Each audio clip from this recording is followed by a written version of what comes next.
gostaria que você abrisse a sua Bíblia no primeiro livro das Escrituras, o livro de Gênesis.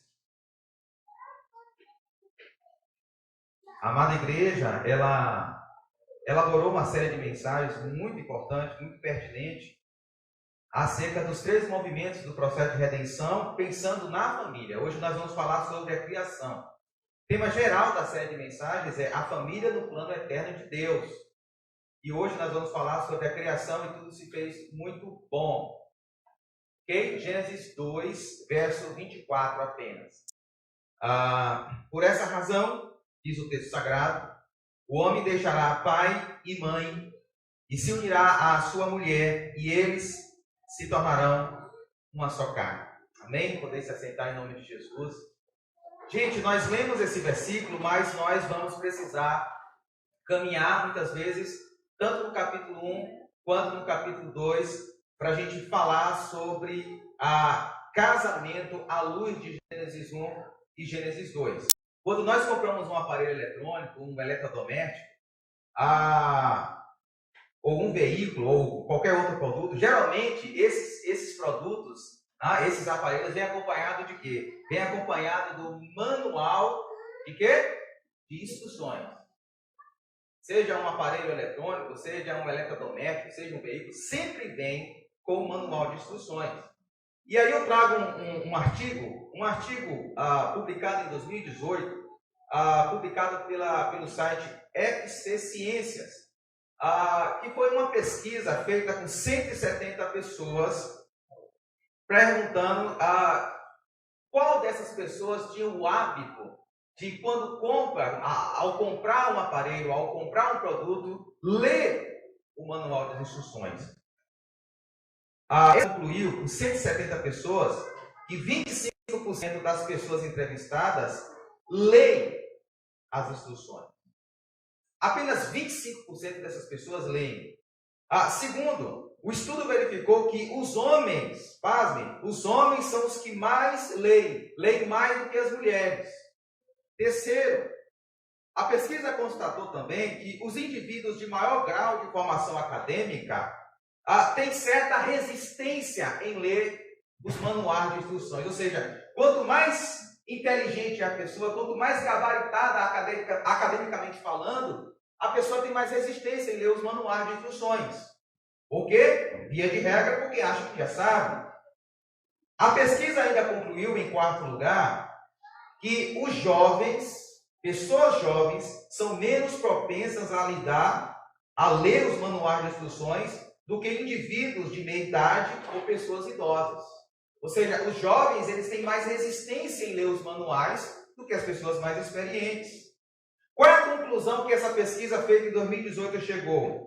Por causa disso, a pesquisa mostrou que os consumidores acabam não utilizando, preste atenção, não utilizando todas as funcionalidades dos equipamentos por desconhecimento dessas funções.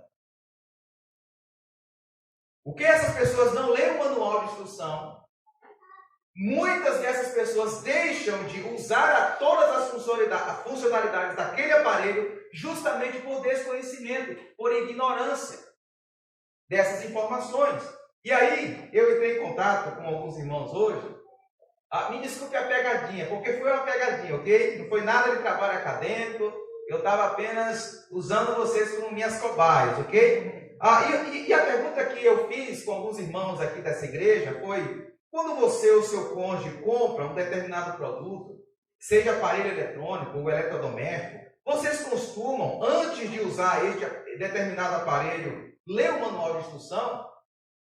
Eu fiz essa pergunta para alguns casais aqui da igreja. Alguns disseram assim: alguns produtos a gente até lê. Alguns produtos, aqueles mais caros, né, a gente até lê. Aqueles que a gente não conhece. Ainda disseram assim: a gente costuma ler quando a gente não sabe mexer. Quando a gente não sabe mexer, aí a gente lê. Outros casais responderam: quase nunca. Não tenho tempo para ler o manual de instrução. Já pega e já vai usando. Comprou, já vai usando. Terceiro, outros responderam que sempre leem. A maioria dos casais que eu consultei responderam dessa forma. Não, sempre nós lemos. Sempre. Às vezes, ambos os cônjuges leem isso. Né? O casal lê o manual de instrução. Uma quinta resposta foi que um lê mais ou menos e o outro nunca lê. Né? Tem um cônjuge que lê assim, mais ou menos. Lê algumas questões mais iniciais, mas o outro nunca lê. Né? Delega essa responsabilidade para o outro. E uma sexta resposta foi: um lê algumas partes ou assiste tutoriais na internet, e o outro só se tiver alguma dúvida sobre aquele aparelho. Daí vai no manual. Se tiver dúvida, vai no manual. Se não tiver, a gente já pega usando. Mas por que eu fiz essa pesquisa com os irmãos e por que eu estou fazendo essa introdução? Porque quando a gente lê os capítulos 1 e 2 de Gênesis, nós vamos perceber que em Gênesis 1 e Gênesis 2, o Deus Criador, ele cria as realidades.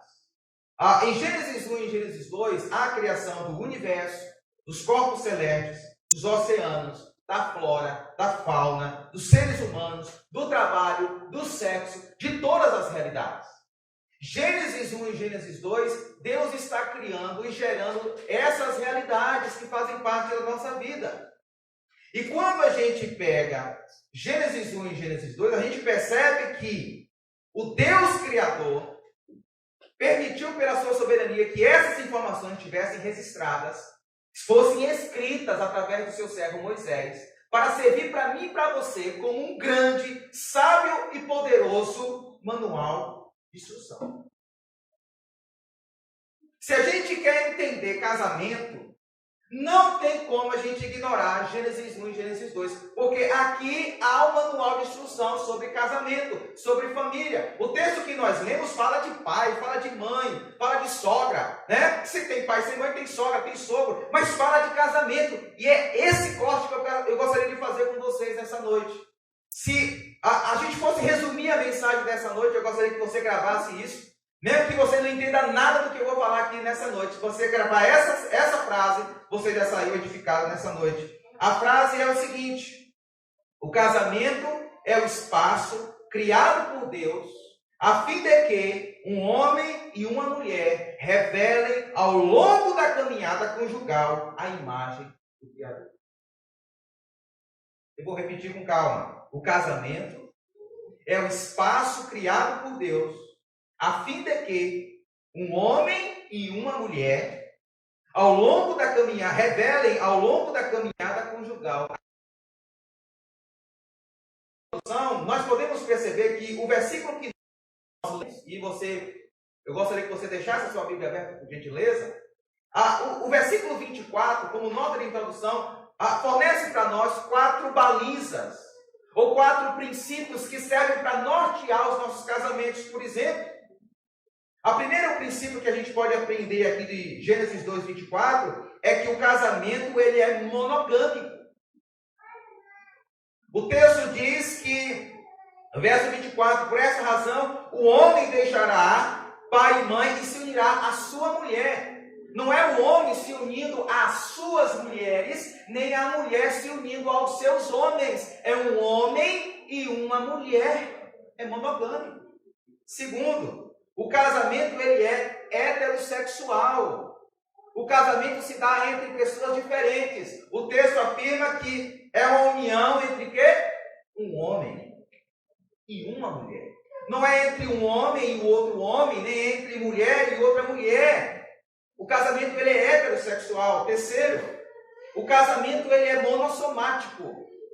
Porque o texto fala que de 2 Deus faz 1. O homem vai deixar papai e mamãe e vai se unir à sua mulher e ambos se tornarão uma só carne. E em quarto lugar, o casamento ele é indissolúvel.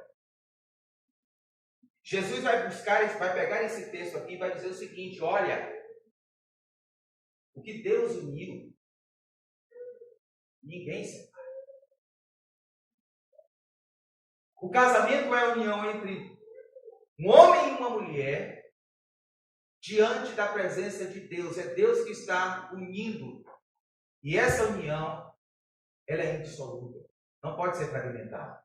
Então, você que é casado, você que está assim, querendo, pensando em casar, e você que já foi casado ou é viúva, preste atenção. Porque se você está pensando em casar, preste atenção para que esses princípios norteiem a sua vida. Você que é viúva ou viúva, preste atenção para que esses princípios possam fazer com que você ensine outros. E você que é casado, você possa buscar viver esses princípios para o seu casamento.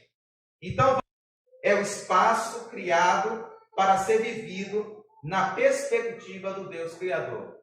Esse é o primeiro princípio que a gente pode aprender nessa noite. O casamento é o espaço criado para ser vivido na perspectiva do Deus Criador.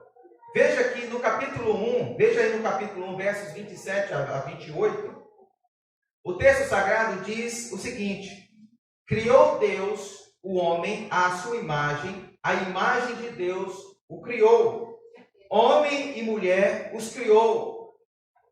Deus os abençoou e lhe disse: sejam férteis e multipliquem-se, encham e subjuguem a terra, dominem sobre os peixes do mar, sobre as aves do céu e sobre os animais que se movem pela terra. Gênesis 1, 27 a 28, Deus está criando homem e mulher, está criando o casamento. Aqui nós estamos no 6º dia da criação. E aí, quando é no capítulo 2, Moisés ele vai dar um zoom no 6º dia para explicar para nós os detalhes desse 6º dia, os detalhes da criação do casamento. E se a gente for ver no capítulo 2, por exemplo, no verso 18, a palavra de Deus, no verso 18, no capítulo 2 de Gênesis, então o Senhor Deus declarou: não é bom que o homem esteja só. Deus havia feito no início do capítulo 2 de Gênesis o homem. E aí Deus o colocou no jardim e deu responsabilidade para o homem. E aí Deus, ele dá essa declaração, que a primeira coisa que não é boa na criação é que o homem esteja só. É Deus que faz isso, é Deus que traz esse diagnóstico. E então o texto fala: farei para ele alguém que o auxilie e lhe corresponda. E se você for no contexto, você vai perceber que Deus então, ele cria um cenário, ele dá uma responsabilidade para Adão nomear cada casal de animal que havia no jardim. E à medida que os casais iam se apresentando para Adão, à medida que ele ia dando nome àqueles animais, uma informação ia caindo na mente dele. Todo mundo aqui tem o seu par. Todo mundo aqui, toda a criação tem o seu par que lhe corresponda. E eu não tenho ninguém.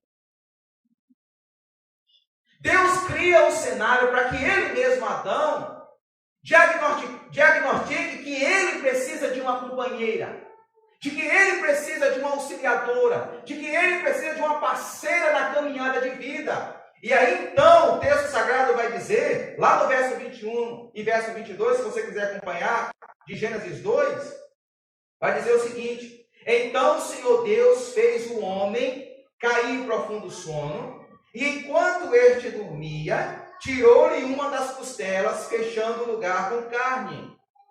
Com a costela que havia tirado do homem, o Senhor Deus fez uma mulher e trouxe ou a levou até ele. Agora eu chamo sua atenção para um detalhe, ok? Preste atenção comigo. O texto aqui, em Gênesis 2, 21 e 22, ele diz que Deus criou a mulher. E a palavra mulher aqui não é a mesma palavra que Moisés usa em Gênesis 1, 27 a 28, que nós lemos no início. Gênesis 1, 27 e 28 diz que Deus criou homem e mulher. A palavra mulher em Gênesis 1 é nekebá, que significa fêmea, que é o contrário de Zacar, que é homem macho. Em Gênesis 1, 27 e 28, Deus está dizendo: eu criei macho, Zacar, e criei fêmea, nekebá. Só que a palavra que Moisés usa aqui em Gênesis 2, 22, para se referir à mulher, não é Nequebá, não é fêmea, é Ixá. O texto diz que Deus tirou da costela do homem Ish e fez uma Ixá. Qual é a diferença de Ixá para Nequebá? A diferença é que Ixá significa esposa também. Então o que Deus está construindo aqui em Gênesis 2, gente, 21 e 22? Ele está construindo o casamento. Ele está dando para Adão não apenas uma auxiliadora, não está dando apenas uma empregada para ajudar ele a cuidar do jardim, não. Deus está dando para ele uma esposa. Deus está criando o casamento aqui em Gênesis 2, 21 e 22. Ele está criando uma Ixá para o Ish, para Adão, para o homem. E quem apresenta essa esposa para Adão é o próprio Deus. Deus a cria e leva a ele, apresenta a ele, como se fosse o pai levando a filha para o altar. É Deus que cria o casamento. É essa verdade categórica que Moisés busca construir e argumentar logo aqui no início. Deus é o autor do casamento. Então, se Deus é o autor do casamento, duas consequências para nós. Primeiro, se Deus de fato é o autor do casamento, se o casamento é o espaço criado pelo Deus Criador, se de fato Deus e Ele é o Criador do casamento, então, em primeiro lugar, Deus espera que lidemos com o casamento na perspectiva dele. E isso significa viver debaixo da sabedoria do Deus Criador. Porque se Deus é o Criador do casamento, ninguém sabe melhor como lidar com o casamento do que Deus. Se Ele é o fabricante do casamento, Ele fabrica o casamento e diz, aqui é o manual de instruções, eu quero que vocês lidem com o casamento, eu quero que vocês vivam a realidade do casamento dessa forma aqui. Por que, Deus? Porque foi eu que criei esse negócio. Eu sou o autor do casamento. Perceba comigo, queridos, que quando Isaías, o profeta Isaías, lá no capítulo 40, que é um capítulo clássico para nós, Isaías ele quer fazer uma contraposição entre o Deus Criador e os ídolos. Isaías vai falar dessa atividade criativa de Deus, desse poder criador de Deus. Isaías vai dizer o seguinte acerca desse Deus Criador. Isaías 40, 14. Ele diz assim: a quem o Senhor consultou que pudesse esclarecer? Quem lhe ensinou o conhecimento ou lhe apontou o caminho da sabedoria? Quem é que ensinou Deus as coisas? Quem foi que instruiu Deus? Ele é o Criador de tudo. Mas se ele pediu conselho para quem? Ele aprendeu com quem? Quem foi que instruiu o Senhor? São perguntas retóricas que a resposta é não, ninguém. Ele é o Criador, Ele é o detentor de toda a sabedoria. Ele conhece e sabe como nós devemos viver. E aí? Mas por que às vezes é tão difícil nos rendermos a essa verdade bíblica? Por que é tão difícil, diante das dificuldades que nós enfrentamos no casamento, nós nos rendermos à palavra de Deus? Você já parou para pensar como é difícil, às vezes, quando nós lidamos com encontros e desencontros? Via de regra, a gente não vai para a palavra de Deus. Via de regra, a gente quer lidar com as crises no casamento segundo a nossa própria mente e a nossa própria sabedoria. E eu identifiquei duas possíveis razões. Primeiro, eu acredito que, consciente ou inconscientemente, nós acreditamos que já possuímos a sabedoria necessária para a vida conjugal. Às vezes, seja conscientemente ou inconscientemente, a gente pode, às vezes, até da boca para fora dizer, não, eu tenho muito o que aprender, mas no fundo, quando a crise bate na porta do nosso casamento, a gente diz, não, eu não preciso aprender nada não. Eu sei como lidar com esse aparelho chamado casamento. Eu não preciso de ler manual de instrução. Eu não preciso consultar manual de instrução. Eu sei, eu tenho a sabedoria, eu tenho o conhecimento. E se você for para Mateus 19, Jesus vai dizer que um dos motivos principais por que os nossos casamentos entram em crise a ponto de chegar ao divórcio, sabe o que é? Porque o nosso coração está o quê? Endurecido. O que é um coração endurecido? Um coração que se fechou. Um coração que não consegue mais aprender. Um coração que não consegue mais ouvir a voz do Deus Criador. É uma pessoa que tem um coração cheio de si mesmo, cheio das suas vozes interiores, que não tem mais espaço para a voz de Deus. Esse é um coração endurecido. Na hora que chega a crise, na hora que chega o desencontro no casamento, na hora que chega um problema, não consegue ouvir a voz do Deus Criador. Por quê? Porque acha que já sabe.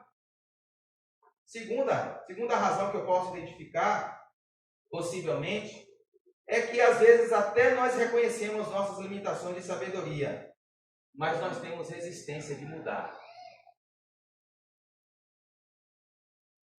Às vezes a gente até admite, não, realmente eu preciso aprender isso aí mesmo. Rapaz, eu preciso de seguir esse conselho aí, eu preciso ouvir a voz de Deus realmente. Mas no fundo, a gente tem medo de mudar. Sabe por quê? Porque mudar dói. Mudar dói. Fazer uma curva, fazer uma conversão, dói, exige esforço, exige sacrifício. E nós não gostamos de sacrifícios. Nós gostamos daquilo que é cômodo, daquilo que é confortável. E a mudança que Deus exige de nós, para que a gente viva o casamento dentro da perspectiva de Deus, demanda de nós mudança.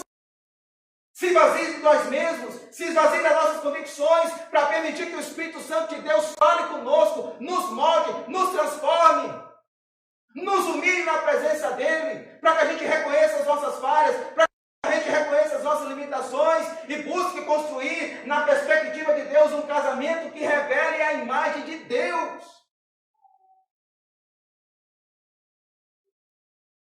Segundo lugar, se Deus ele é o Criador, Ele sabe, Ele tem a sabedoria, e a gente precisa se render a isso. Segundo, na perspectiva de que o Deus Criador possui o poder necessário para sustentar os nossos casamentos. Porque se Deus é o Criador, irmãos, Deus não apenas tem a sabedoria para nos ensinar como vivermos o nosso casamento, mas Ele tem poder para sustentar os nossos casamentos. É isso que o profeta Isaías vai tentar argumentar ainda no capítulo 40. Que Deus não apenas cria, que Deus não apenas tem sabedoria, mas Ele tem poder para sustentar aquilo que Ele criou. Isaías 40, 26 diz assim: ergam os olhos e olhem para as alturas. Quem criou tudo isso? Aquele que põe em marcha cada estrela no seu exército celestial e a todas elas chama pelo nome. Tão grande é o seu poder e tão imensa a sua força, que nenhuma delas deixa de comparecer. Isaías está dizendo que Deus, Ele cria todas as coisas, mas Ele cria e não abandona a sua criação. Ele cria todas as coisas, estabelece leis para reger o universo, e Ele sustenta todas as coisas com o seu poder, e tão imensa é a sua força, nenhuma estrela cai do firmamento, sem que Deus permita. Ele é o sustentador da sua criação. Hebreus capítulo 1, verso 3, o autor vai dizer que o Filho é o resplendor da glória de Deus. É a expressão exata do seu poder, sustentando. A palavra sustentar aqui dá a ideia de coluna. Aquilo que serve como coluna sustentadora. Sustentando todas as coisas por sua palavra poderosa. Gente, ao longo da nossa vida conjugal, a gente vai enfrentar crises. Quem já passou aqui pelas crises dos 7 anos? Graças a Deus eu já passei a crise dos 7 anos. Crises acontecem, gente. Não tem casamento sem crise. Não tem casamento sem luta. Não tem casamento sem... Não tem. Não tem casamento perfeito. Todos os nossos casamentos nós enfrentamos as intempéries da vida. A pergunta é: quem de fato nós cremos que está sustentando essa instituição chamada casamento? Quem é que está sustentando os nossos casamentos? Somos nós. Nós temos força para sustentar.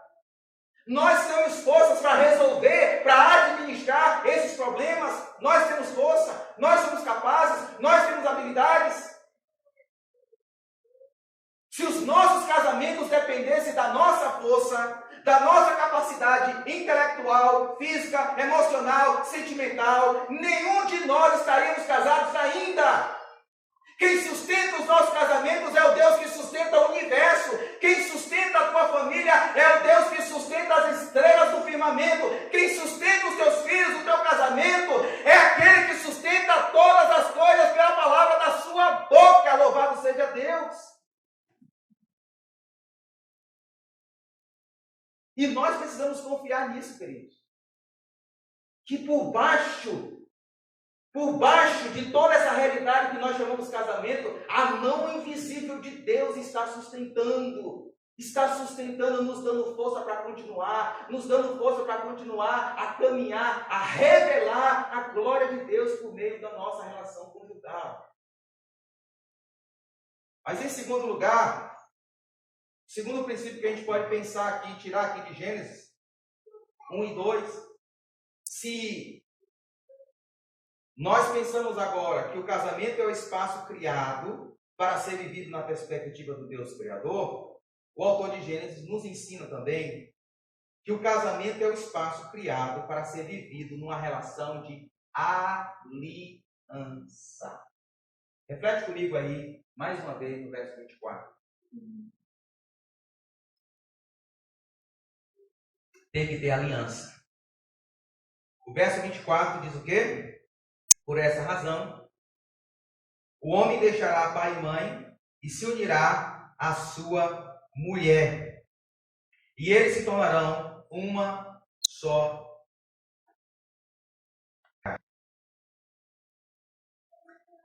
Aqui a expressão é simples e objetiva da aliança conjugal. Pois o casamento, lembrando o tema, o casamento é o espaço criado por Deus a fim de que um homem e uma mulher revelem ao longo da caminhada conjugal a imagem do Deus Criador.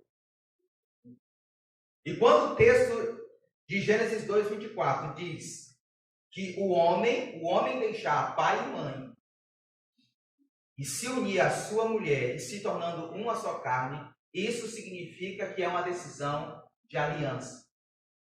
Existe uma transição de sair da casa do papai, da casa da mamãe, onde nós exercemos o papel de filhos, onde nós exercemos um papel de coadjuvantes, e agora nós assumimos um papel de protagonista.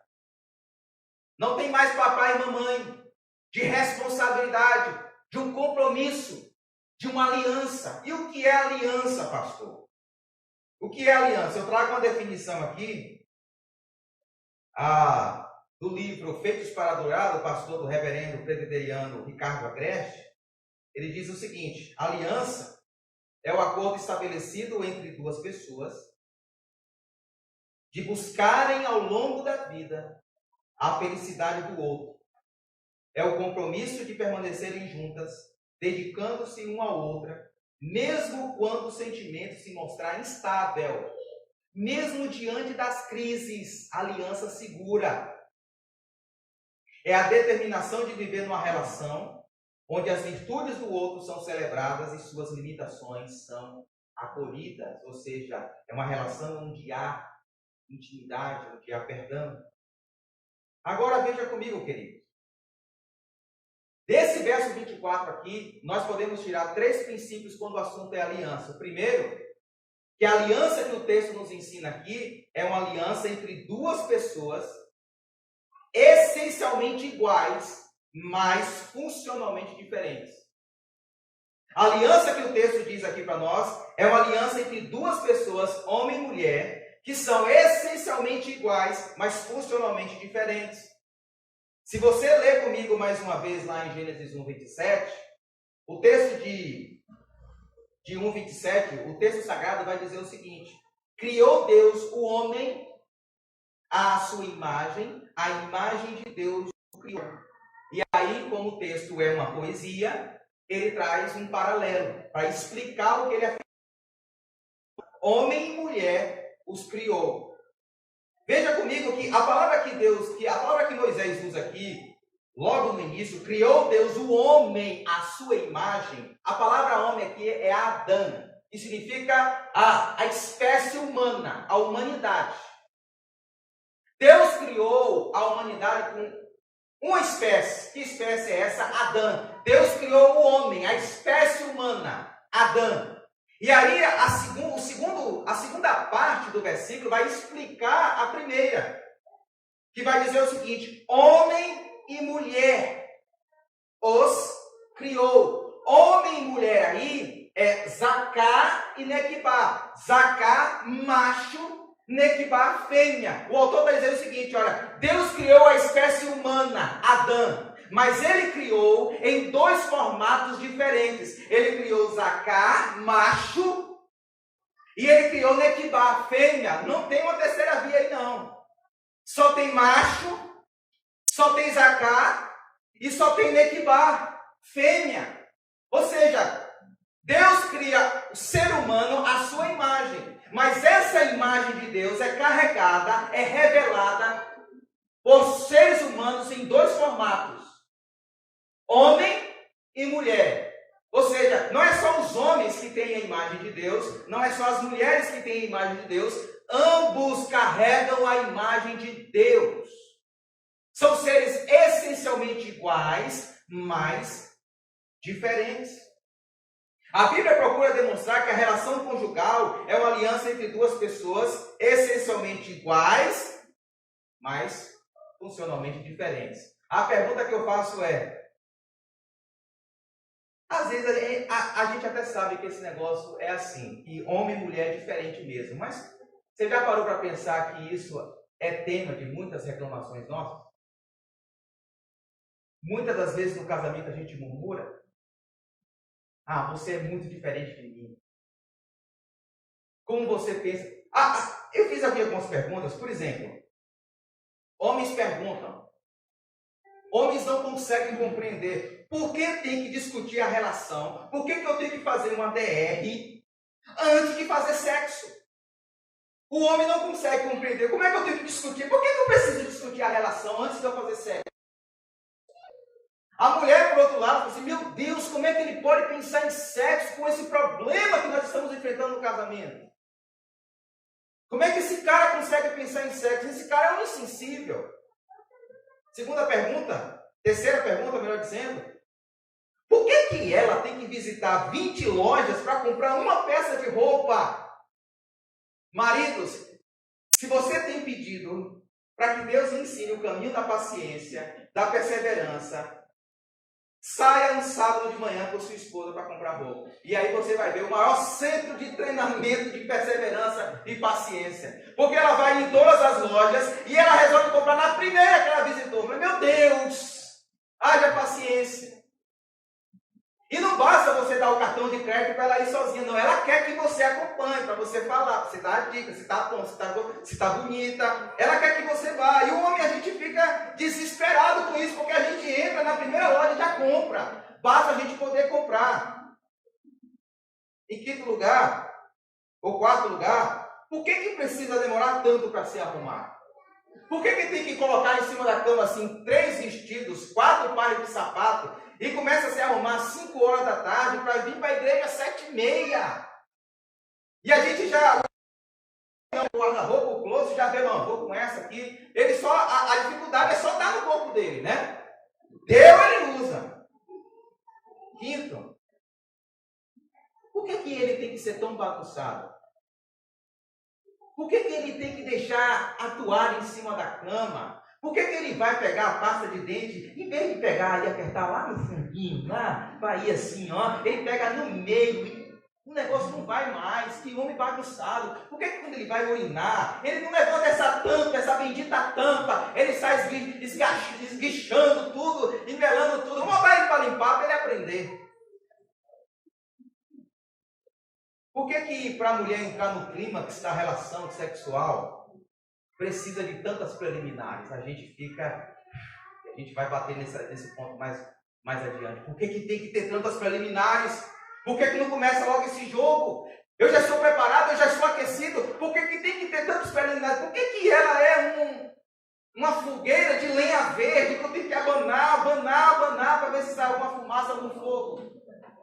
E eu já estou fervendo aqui, borbulhando, meu Deus, por que a gente faz tanto isso? Mas Deus fez assim, gente. A gente reclama, Deus fez assim. E sabe qual é o problema?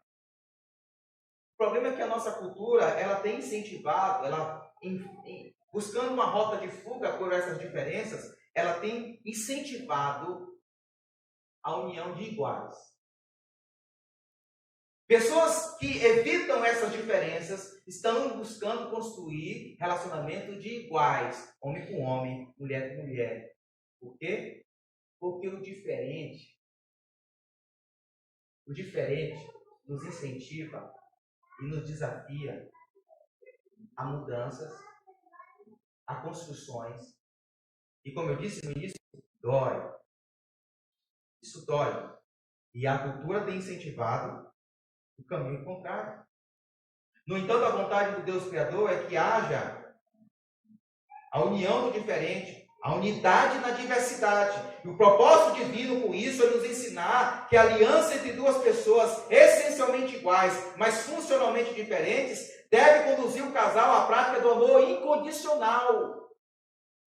Porque para minha esposa se sentir feliz e amada, eu tenho que sair da minha zona de conforto e entrar no time dela. Para que a minha esposa me faça feliz e me deixe sentindo amado, ela tem que sair da zona de conforto dela e entrar no meu time. E essa construção, essa união do diferente nos faz pessoas que amam de forma sacrificial e incondicional. E isso é a receita de uma pessoa madura.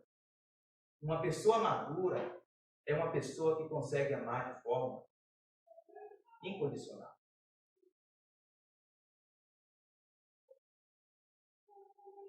A aliança que Deus nos desafia é uma aliança para ser desenvolvida e fortalecida ao longo do tempo.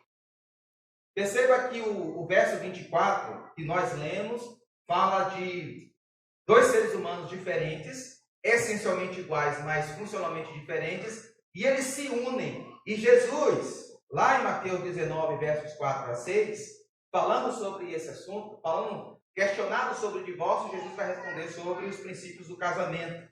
E Jesus fala assim, respondendo aos religiosos da sua época: vocês não leram que no princípio o Criador os fez homem e mulher? E disse, por essa razão o homem deixará pai e mãe e se unirá à sua mulher, e os dois se tornarão uma só carne. Vocês não leram isso? E Jesus está citando Gênesis 2, 24. E aí Jesus vai explicar Gênesis 2, 24. Jesus fala assim, assim, eles já não são dois. Por conta dessa união, homem e mulher já não são mais dois. Jesus responde, mas sim uma só carne. E aí Jesus portanto, já que ambos não são mais dois, mas apenas um, portanto, o que Deus uniu, ninguém o separe. Ou seja, a aliança conjugal, a aliança que Deus nos desafia a construirmos os nossos casamentos, ela tem que ser fortalecida, ela tem que ser incentivada, desenvolvida e fortalecida ao longo do tempo. Jesus está incentivando aqui o aspecto da durabilidade. Não é estar casado, não é estar em aliança até a primeira crise. Não é permanecer casado até o primeiro desentendimento. Não é permanecer casado até o primeiro pecado, ou o primeiro erro, ou a primeira falha, ou a primeira intempérie. Não! Jesus está dizendo que essa aliança feita diante de Deus, ela tem que ser fortalecida e desenvolvida ao longo do tempo, da durabilidade. O nosso casamento é indissolúvel, gente. E como é bom a gente enfrentar as intempéries, enfrentar as dificuldades, percebendo que Deus está nos sustentando e nós caminhamos lado a lado com o nosso cônjuge. Terceiro, uma aliança que fundamente a relação diante dos desafios da vida. Essa deve ser a aliança. Uma aliança que fundamente a relação, ou seja, que dá substância, que fortalece a relação conjugal diante dos desafios da vida. Se você ler comigo Gênesis 2:15, você vai ver o contexto da criação do casamento. Qual foi o contexto? Por que Deus criou? Qual foi o contexto? Se você vê em Gênesis 2:15, diz o seguinte: Deus colocou o homem no jardim do Éden, para quê? Para cuidar e cultivá-lo. Cuidar e cultivar aqui significa trabalhar, preparar, guardar, proteger. Deus deu uma responsabilidade para Adão. Até aqui, Gênesis 2:15, não tinha mulher. Isha não havia sido criado ainda, a esposa de Adão não havia sido criada. Só ele estava no jardim. E Deus chega para Adão: Adão, está vendo esse jardim? Eu quero que você cuide, eu quero que você proteja, eu quero que você cultive, eu quero que você guarde. Esse é o desafio que eu coloco diante de você. Só que Deus, no verso 18 nós lemos, Deus diz: não é bom que ele esteja só. Diante desse imperativo de Deus de cuidar, de guardar o jardim, não é bom que Adão faça só. Falei eu o quê? Verso 18. Gênesis 2, verso 18, diz o texto: não é bom que o homem esteja só. Farei o quê? Farei para ele alguém que o auxilie e lhe corresponda. A palavra auxilie aqui significa ajuda, alguém que possa ajudar Adão, alguém que possa auxiliar Adão. E a palavra corresponder significa alguém do mesmo formato, ou alguém capaz, alguém idôneo, preparado, capacitado para de fato ajudar Adão, de fato caminhar junto com Adão. Agora perceba um detalhe, queridos. Se Deus quisesse simplesmente criar uma pessoa que auxiliasse Adão no jardim, ele poderia criar outro homem. Não poderia? Se a questão é ajudar Adão a cuidar do jardim, não, eu vou criar outro homem. Porque aí, é melhor. Mas Deus não cria. Deus cria Isha. Para que a esposa, os diferentes se unam mutuamente e ao longo dos desafios da vida conjugal, um ajude o outro. Um seja o suporte do outro. Um auxilie o outro ao longo do desenvolvimento da criação. Gente, você acha que é fácil criar filhos? Você acha que é simples educar uma criança? Não dá para a mulher, não dá para a Isha sozinha criar e educar os filhos. Precisa do Ish, precisa do homem. Não dá para o homem sozinho criar os seus filhos. Precisa da Isha. Precisa da esposa. Você acha que é simples administrar uma casa? Cuidar das finanças, do dinheiro, daquilo que entra, daquilo que sai, o que comprar? Não, o homem sozinho não consegue dar conta disso. O homem sozinho não consegue cuidar do jardim de Deus, guardar o jardim. Ele precisa da esposa e a esposa precisa do marido. Com papéis diferentes, com frentes diferentes, mas um trabalho em equipe, um trabalho mútuo, um trabalho correspondente. Não dá para nós deixarmos as responsabilidades das demandas da casa, das demandas do dia a dia, sobre as costas de apenas um dos cônjuges. Não, esse trabalho, esse desafio precisa ser encarado juntos. Deus uniu você, Deus colocou você junto com o seu cônjuge para que vocês dois desenvolvam a criação de Deus e assim revele a glória de Deus.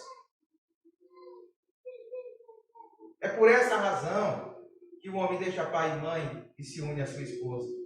Mas eu quero terminar um terceiro aspecto. Primeiro, o casamento. O casamento é o espaço criado por Deus para ser vivido na perspectiva do Senhor, dependendo da sua sabedoria, dependendo do seu poder. Segundo, o casamento é o espaço criado por Deus para ser vivido em aliança em aliança conjugal, uma aliança de diferentes, uma aliança dissolúvel, uma aliança que faça com que a gente seja fortalecido, se una para lidar com os desafios da vida, para cuidar da criação de Deus. Mas em terceiro lugar, e por último, o casamento é o espaço criado para ser vivido em busca da intimidade. O que o texto diz aí? Gênesis 2, 24 e 25. Por essa razão, o homem deixará pai e mãe e se unirá à sua mulher, e eles se tornarão uma carne. O homem e sua mulher viviam nus e não sentiam vergonha. Perceba que a ideia de intimidade aqui no texto é revelada de duas formas. Primeiro, no verso 24, o verbo unirá a sua mulher e eles se tornarão uma só carne. Aqui há o aspecto da intimidade. O segundo aspecto está no verso 25, que fala: ambos viviam nus e não sentiam vergonha. Mas o que é intimidade? Eu trago uma definição aqui, pessoal. Intimidade é o momento em que nos desnudamos diante do nosso cônjuge. É o momento em que podemos estar na presença um do outro, sendo exatamente o que somos, sem ter mais medo de sermos rejeitados e com a plena certeza de que somos amados. O que é intimidade? Intimidade é o momento em que nos desnudamos fisicamente, emocionalmente, sentimentalmente, espiritualmente, tiramos as capas. Nos desnudamos, nos rebelamos. Transparência total. É o momento em que podemos estar na presença um do outro, sendo exatamente o que nós somos. E isso é importante. Sem ter medo de sermos rejeitados, mas com confiança de que seremos acolhidos. Um aspecto da intimidade aqui, para a gente encerrar por conta do tempo. Primeiro, a intimidade que o texto sagrado nos ensina aqui é uma intimidade que se expressa, que tem o seu ápice, tem o seu ponto máximo na relação sexual saudável. O texto fala no verso 24, mais uma vez: por essa razão o homem deixará pai e mãe e se unirá à sua mulher, e eles se tornarão uma só carne. O ápice dessa uma só carne, é a relação sexual. Mas não confunda intimidade com relação sexual. Intimidade é muito maior do que isso. Estar unido em uma só carne significa, por exemplo, ser unido em uma só carne, em um só propósito, quando o assunto é dinheiro. No casamento, o texto sagrado quer dizer, o texto quer nos ensinar que no casamento, tornar uma só carne não significa que é o meu dinheiro, é o seu dinheiro. Você faz o que você quer com o seu dinheiro e eu faço o que eu quero com o meu dinheiro. Não existe isso. É uma só carne, é um só dinheiro, é uma só receita. Não existe esse negócio dos meus planos, quais são os seus planos, esses não são os meus planos. Não existe isso. São os nossos planos, são os nossos sonhos, são os nossos objetivos. Não é a minha felicidade, não é a minha satisfação, é a nossa satisfação, é a nossa felicidade. Não é o seu filho, não é o meu filho, são os nossos filhos, são os nossos compromissos. É isso que o texto quer informar para a gente, ensinar para a gente essa dimensão maior do tornar a nossa carne. Mas eu admito que o tornar uma só carne tem o seu ponto máximo nessa entrega corporal na relação sexual. E aí eu queria apontar 3 princípios sobre a relação sexual e aí a gente finaliza. Primeiro, crianças, fechem os ouvidos em nome de Cristo. O assunto agora é para maior de 18 anos.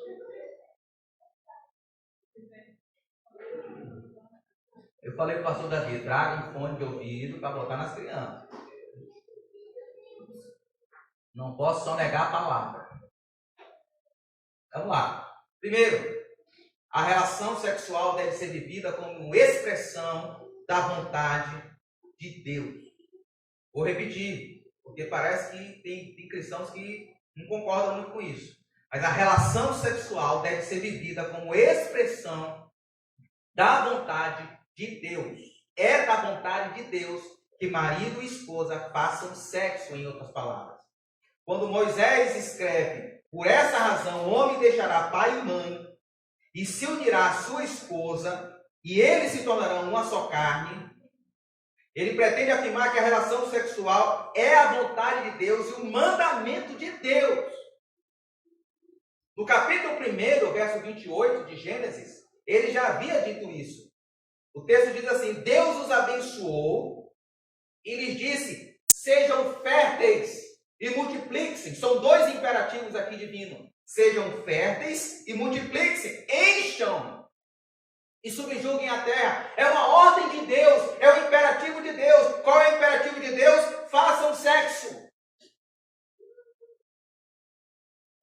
Eu estou criando vocês e eu quero que vocês conheçam um ao outro. Eu quero que vocês tenham relação um com o outro. É a minha vontade que vocês tenham relação um com o outro. Perceba que quando Deus cria a mulher, veja comigo aí Gênesis capítulo 2, verso número 23. É engraçado essa cena se você ter um pouquinho de imaginação. Porque quando Deus cria, Deus dá um sonífero para Adão. E aí Deus tira, faz todo o processo e cria a mulher. E aí o verso 23 diz assim: disse então Adão, ou melhor, disse então o homem, essa sim é osso dos meus ossos e carne da minha carne, ela será chamada mulher, porque do homem foi tirada. Sabe como eu imagino esse texto, irmãos? Eu imagino assim: Adão acorda e de repente ele vê aquela mulher linda, maravilhosa, e ele fala: uau! Agora sim esse jardim está bom. Agora sim esse jardim está gostoso. E ele sai correndo atrás de Eva. E Eva brincando de se esconder no jardim. E ele atrás, e ele atrás, e ele atrás. E sabe como é que eu vejo Deus nesse processo? Eu vejo Deus dando risada. É isso mesmo. Eu quero que vocês façam isso. Tem gente que acha, tem casais que acham que quando eles entram no quarto para fazer relação sexual, Deus sai do quarto, eles fecham a porta, Deus dá licença aqui, Deus, você não pode ver isso, é coisa feia que a gente vai fazer, Deus, você não pode ver isso. Não, gente. É a vontade de Deus. Porque nós estamos fazendo a vontade dele. Se glorificar a Deus significa obedecer a Deus. Então fazer sexo no contexto do casamento é uma forma de glorificar a Deus. Não apenas quando a gente canta na igreja, não apenas nos momentos litúrgicos que a gente adora e glorifica a Deus, não. Mas quando a gente entra no nosso quarto e tem relação com o nosso cônjuge, Deus está sendo glorificado com isso. A gente pode adorar a Deus com sexo, vocês já pensaram nisso? Dá até para falar línguas estranhas, ou não? Dá até para glorificar a Deus com isso, gente. Porque é da vontade de Deus. Se o Gugu estivesse aqui, eu ia fazer brincadeira com ele. Mas deixa aí.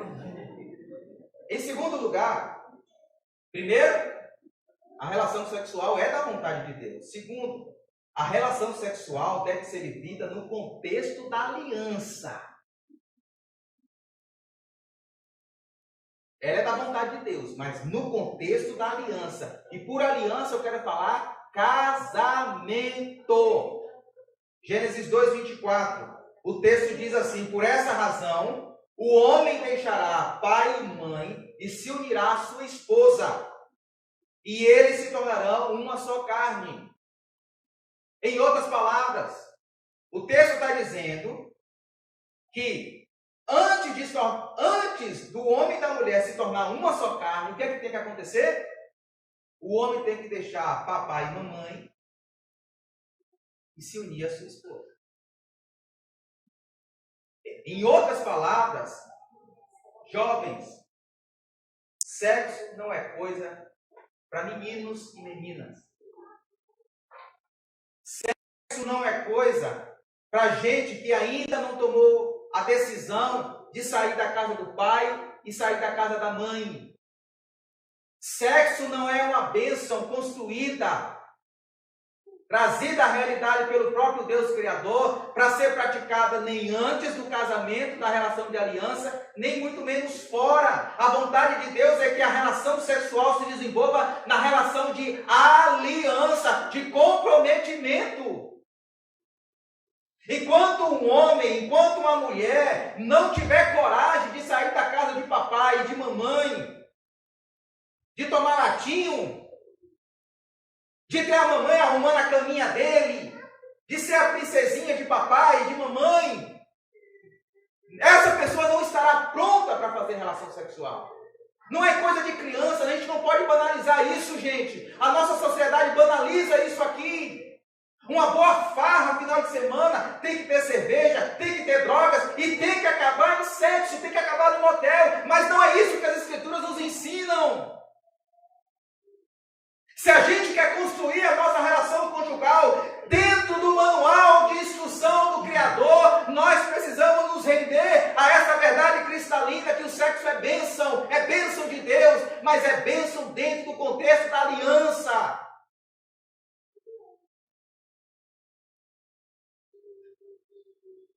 Do compromisso, dessa união monossomática entre um homem e uma mulher.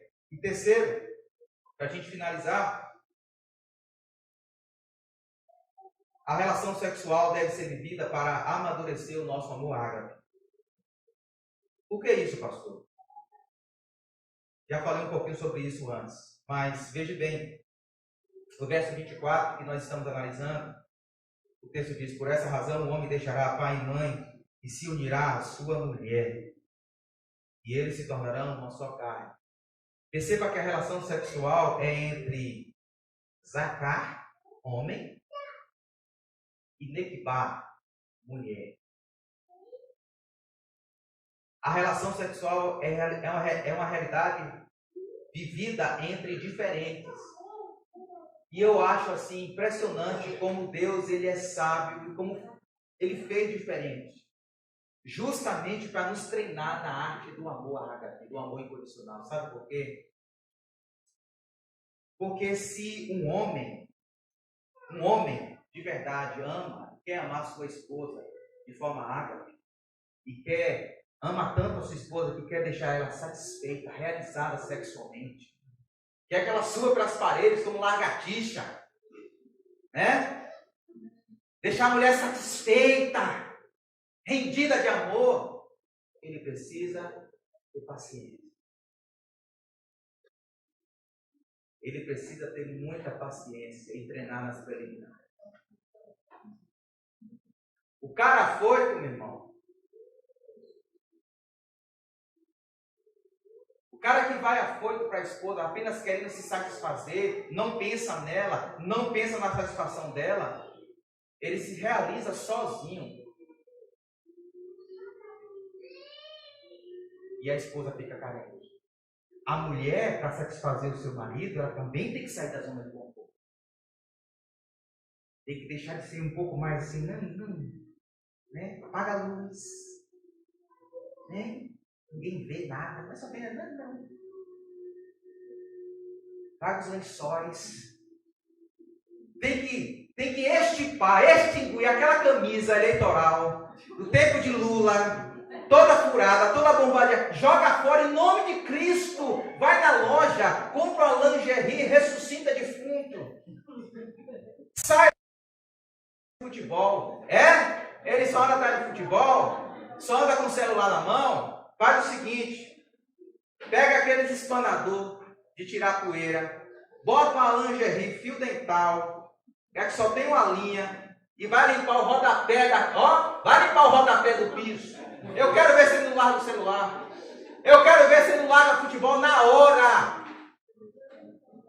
Quando há essa troca, gente, quando há esse movimento de um se esvaziar para encher o outro, há a construção do amor incondicional. Vamos praticar depois do culto, viu? É assim que a gente cresce, quando a gente pensa no outro. Quando a gente abre mão dos nossos interesses, da nossa velocidade dos nossos próprios pensamentos para fazer o outro feliz, aí o nosso coração é fortalecido. Muito bem. Eu quero finalizar. Trazendo novamente para vocês o tema, a mensagem dessa noite. O casamento é o espaço criado por Deus a fim de que um homem e uma mulher revelem ao longo da caminhada conjugal a imagem do Criador. E isso só pode ser possível, queridos, se a gente toma uma decisão na vida. Primeiro, a decisão de viver o casamento na perspectiva de Deus. Se Ele é o Criador, se Ele é o fabricante, Ele sabe como esse negócio funciona. E a gente precisa se render a isso. Segundo, a decisão de viver o casamento numa relação de aliança, de compromisso. Não é um relacionamento turístico. Não é estar com essa pessoa até aparecer uma oportunidade melhor. É você comprometer o seu futuro com essa pessoa. Terceiro, a decisão de viver o casamento em busca da intimidade. E tem o seu ápice na relação sexual saudável. Abro mão de atender em primeiro lugar o meu prazer, a minha satisfação, para juntos, ambos os cônjuges, chegar ao ápice do prazer. Isso demanda maturidade. Não é coisa de menino. Sexo não é coisa de menino. Uma cultura tem que ensinar. Coisa de homem e de mulher. Decidiu deixar pai, deixar mãe e assumir a responsabilidade de construir uma família. E aí, qual vai ser a sua decisão? Vamos orar?